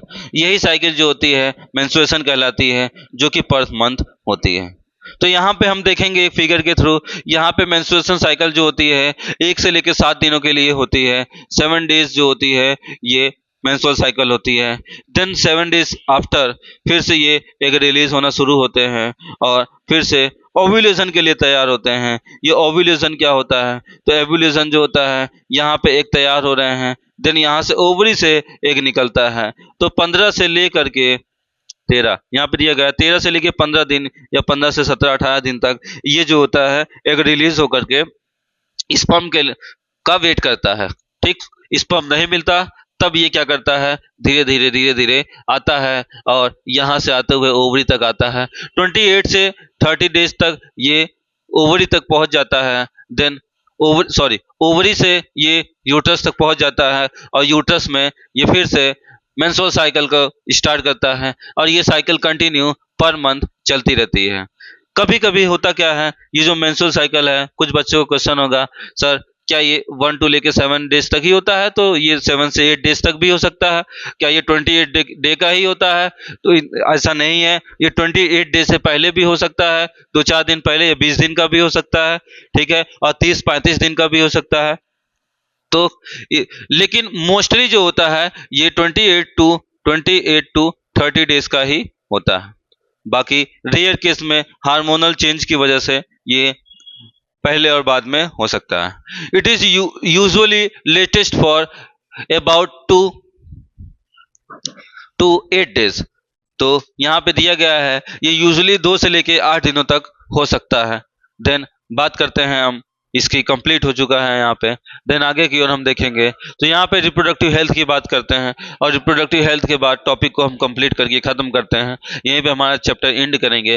तो सिंस द सेक्सुअल एक्ट, जब सेक्सुअल एक्ट होता है, हम लोग ने सेक्सुअल एक्ट देख लिया था। सेक्सुअल एक्ट मीन्स होता है इंटरकोर या फिर sexual intercourse. Then after sexual intercourse every very in intimate connection of bodies. यहाँ पे क्या होता है, 2 बॉडीज का कनेक्शन होता है, या फिर हम कह सकते हैं 2 बॉडी आपस में मिलती है, या फिर 2 बॉडी के जेनिटल एरिया आपस में मिलते हैं। Then it is not surprising that many disease can be sexually transmitted. तो ये बहुत ही सरप्राइजिंग नहीं है कि जब 2 बॉडीज आपस में मीट करेंगे तो उस समय कोई एक ऐसी डिसीज ना हो सके। तो ये नॉर्मल है, डिसीज होना हो सकता है, ठीक है।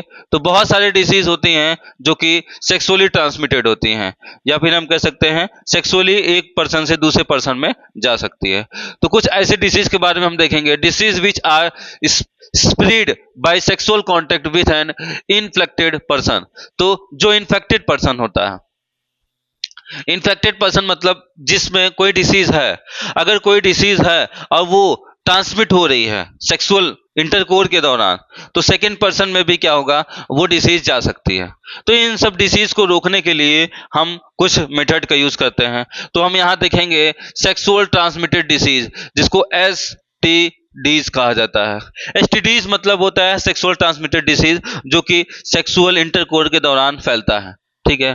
तो ये जो कुछ डिसीज होती है, इस डिसीज में अगर हम देखेंगे तो एड्स होता है, HIV होता है। ये 2 एक ऐसे डिसीज हैं जो कि सेक्सुअल ट्रांसमिटेड डिसीज कहलाते हैं, या फिर STDs कहलाते हैं। अगर हम बात करें तो यहाँ पे हम देखेंगे गोरेनोरिया जो है, ये गोनोरो गोनोरोइया और सिफिलिस। देन ये दोनों बीमारियां जो होती हैं ये बैक्टीरिया की वजह से होती हैं।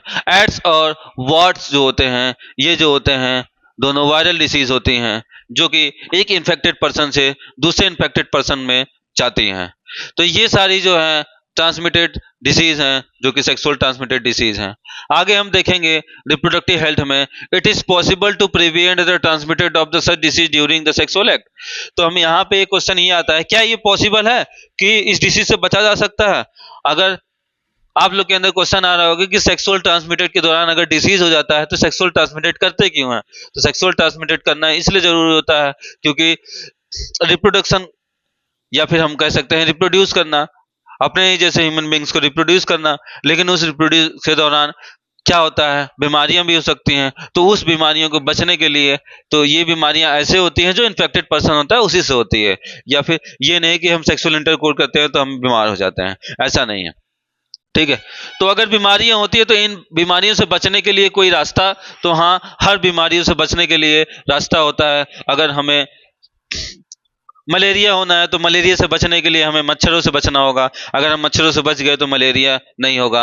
हमें टाइफाइड से बचना है तो हमें दूषित पानी या दूषित खाना नहीं खाना होगा, जिससे हम टाइफाइड से बच सकते हैं। सेम इसी तरह हर डिसीज से होने से पहले उससे हम प्रिवेंट कर लें, या फिर हम प्रिवेंट रहें, तो हम उस बीमारी से बच सकते हैं। तो इसका आंसर यस है। और हम देखते हैं कुछ ऐसी चीजों के बारे में जिससे हम इन बीमारियों से बच सकते हैं। तो यूजिंग अ कवरिंग, अगर हम बात करें कवरिंग की, तो हम अपने जेनिटल एरिया को कवर कर सकते हैं। कवर करके डिसीज को फैलने से रोक सकते हैं। हम सेक्सुअल ट्रांसमिटेड भी कर सकते हैं, और जिससे हम क्या हो, हमें कोई बीमारी भी नहीं होगी। तो यूजिंग अ कवरिंग, अगर हम बात करें सबसे पहले, तो कवरिंग आप लोग जानते हैं, कवर करना या फिर ढक देना, किसी चीज को किसी चीज से ढक देना। तो यहाँ पे हम कंडोम का यूज करते हैं, जो क्या है, पेनिस को ढक देता है। देन आफ्टर इसके हम देखेंगे for the penis during sex help the prevent transmitted for many of this infected to some extent. तो कुछ इन्फेक्टेड जो पर्सन होते हैं, उस इन्फेक्टेड पर्सन से ये ट्रांसमिटेड होना, इससे ये बचाने का काम करता है। देन आगे हम देखेंगे नीड ऑफ कॉन्ट्रासेप्शन, तो कॉन्ट्रासेप्शन क्या है इसके बारे में हम देखेंगे। Contraception, then method of contraception and contraception होता क्या है उसके बारे में देखते हैं, रिप्रोडक्टिव हेल्थ के बारे में देखते हैं और हमारी सोसाइटी के बारे में देखते हैं। The sexual intercourse always the potential to lead the pregnancy. ठीक, सेक्सुअल इंटरकोर्स के दौरान हमेशा ये होता है कि अगर हम सेक्सुअल इंटरकोर्स करते हैं तो प्रेगनेंसी होना तय होता है, क्योंकि एग जो होता है वो हमेशा स्पर्म के लिए तैयार रहता है और स्पर्म हमें हमारे पास आए और एग फर्टिलाइज हो। लेकिन इससे बचने के लिए हम क्या करेंगे, तो हम देखेंगे pregnancy will be make major demand on the body and the mind of the women. जो प्रेगनेंसी होती है, अगर हम प्रेगनेंसी की बात करें तो प्रेगनेंसी जो होती है ये बहुत सारे डिमांड्स को लाती है। ठीक, अगर एक वुमेन है, उस वुमेन को प्रेग्नेंट होना है तो प्रेगनेंसी के लिए उसके अंदर बहुत सारे डिमांड्स होते हैं। वो major demand on the body, उनके बॉडी में, and the mind of the women, और उनके दिमाग में बहुत सारी चीजें चलती हैं और बहुत सारी थिंकिंग आती हैं, बहुत सारे डिमांड्स होते हैं। ठीक है, देखेंगे अगर तो प्रेगनेंसी विल मेक, जब प्रेगनेंसी होती है तो वीकनेस आ जाती है। ठीक है, देन नौसिया, सर्दी खांसी हो जाती है, काफी स्ट्रेस रहता है।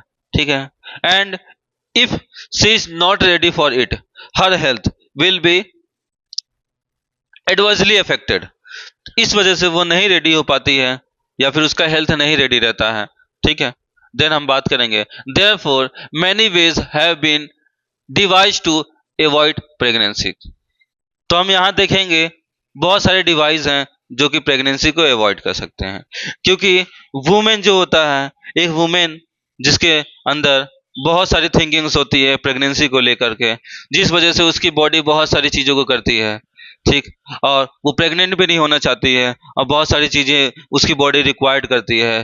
तो उस समय जो है बहुत सारे डिवाइस हैं जो कि प्रेगनेंसी को अवॉइड कर सकते हैं, तो इनका यूज़ करके हम प्रेगनेंसी को रोक सकते हैं। तो यहाँ पे कुछ एग्जांपल्स दिखाई दे रहे हैं जिसमें हम देख सकते हैं, यहाँ पे सम डेज कैलकुलेशन दिया गया है कि आफ्टर फर्टिलाइजेशन, ठीक है, जब फर्टिलाइजेशन ना हुआ हो तो बिफोर फर्टिलाइजेशन जब एग प्रोड्यूस होता है, यहाँ पे हम देखेंगे मेंस्ट्रुअल साइकिल स्टार्ट होती है, कुछ ऐसा एग्जांपल दिया गया है।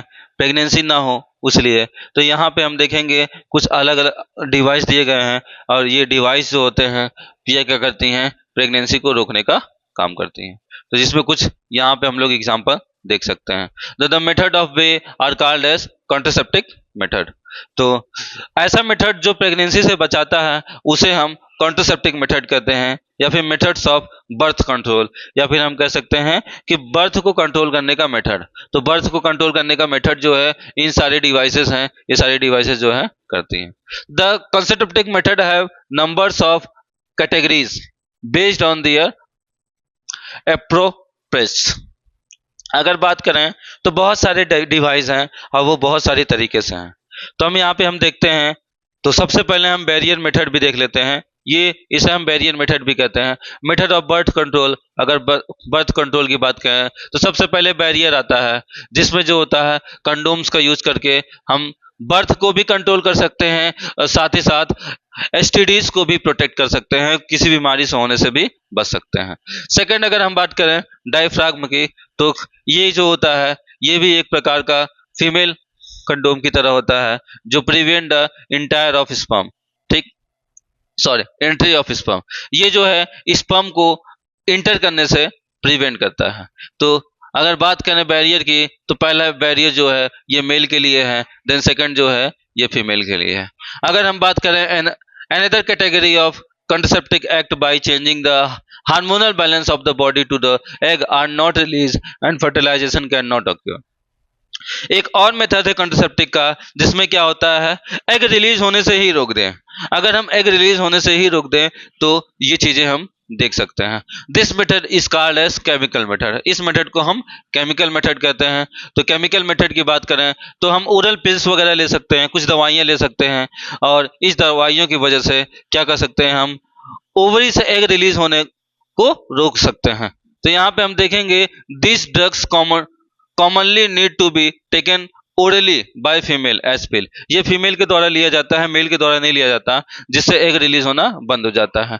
However since the change hormone balance they can cause side effects too, लेकिन इससे काफी साइड इफेक्ट्स भी है, क्योंकि ये हार्मोनल चेंज को रोकता है और हार्मोनल चेंजेस को रोकने की वजह से काफी सारी अदर बीमारियां भी हो सकती है। तो अदर कंट्रासेप्टिव डिवाइस की बात करें तो कुछ अदर डिवाइसेस हैं, जैसे कि आईयूसीडी है। आईयूसीडी का मतलब इंट्रा यूटेराइन कंट्रासेप्टिव डिवाइस, जो कि यूटेराइन के अंदर लगाया जाता है, जिसमें जो है हम देखेंगे कॉपर टी होता है।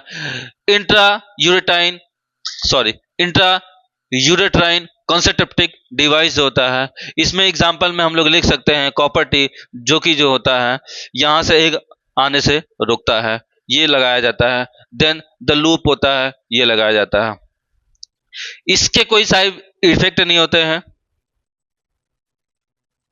बट कुछ नॉर्मल से साइड इफेक्ट्स हैं, जैसे कि हम देखेंगे due to irritation of the uterus. तो यहाँ पे हम देखेंगे यूट्रस में जो है कुछ इरिटेशन जैसा होता है, जो कि एक नॉर्मल है। अनदर एप्रोप्रिएट अगर हम देखें तो कंट्रासेप्टिव बहुत सारे हैं, कुछ और हैं, जैसे कि सर्जिकली मेथड। अब सर्जिकली मेथड की बात करें तो सर्जिकली मेथड जो होता है ये वेल में वेस्कोटोमी कहलाता है, जिसमें जो होता है इसमें वॉशर डिफेंस को काट दिया जाता है।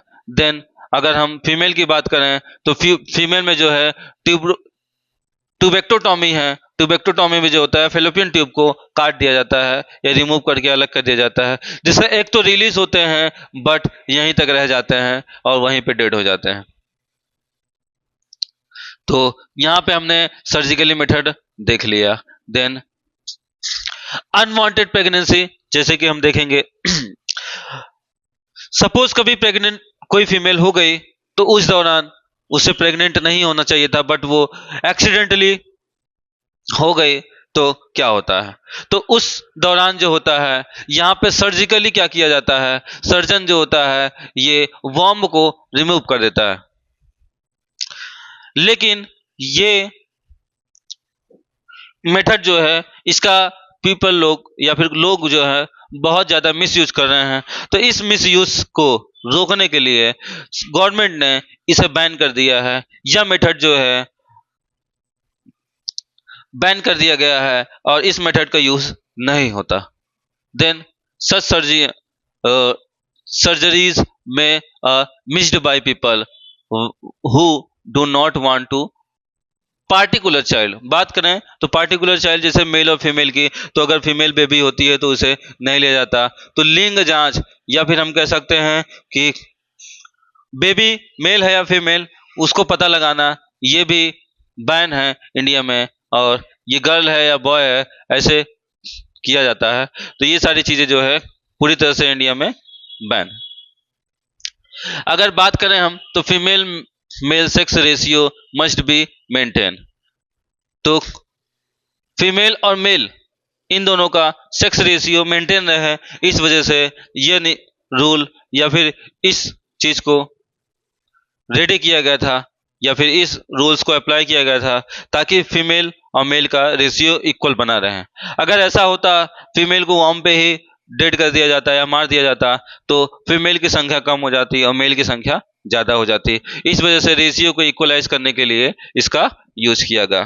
तो फीमेल फर्टिसाइड जो है इसमें किलिंग किया जाता है, रिस्कलेस फीमेल फर्टिसाइड। और फर्टिसाइड भी जो है काफी रिस्केबल होता है, जिससे child sex ratio is decline at a alarming rate. तो parental sex determination has been prohibited by law, ये हमारे लॉ के खिलाफ है और इससे कई सारे लोग जेल भी जा चुके हैं। देन यहाँ हम बात करते हैं human population has to be the control, जिससे कि ह्यूमन पॉपुलेशन कंट्रोल है। देन यहीं पे हमारी पूरे लेक्चर एंड होते हैं और हम लोगों ने इस चैप्टर को अच्छी तरह से डिस्कस कर लिया। अगर आप लोग को वीडियो बहुत अच्छा लगा हो तो आप लोग अपने फ्रेंड्स तक जरूर पहुंचाइए, और इस वीडियो में जो भी न समझ में आया हो आप लोग कमेंट करके पूछ सकते हैं। आप सभी के सारे डाउट्स और हर एक प्रॉब्लम यहाँ पे क्लियर हो जाएगी। आप लोग कमेंट बॉक्स में कमेंट करिए, जो भी प्रॉब्लम या जो भी टॉपिक आप लोग को समझ में नहीं आया उसे डिटेल में एक नेक्स्ट लेक्चर में बताया जाएगा या फिर आप लोग कमेंट में ही उसका आंसर मिल जाएगा।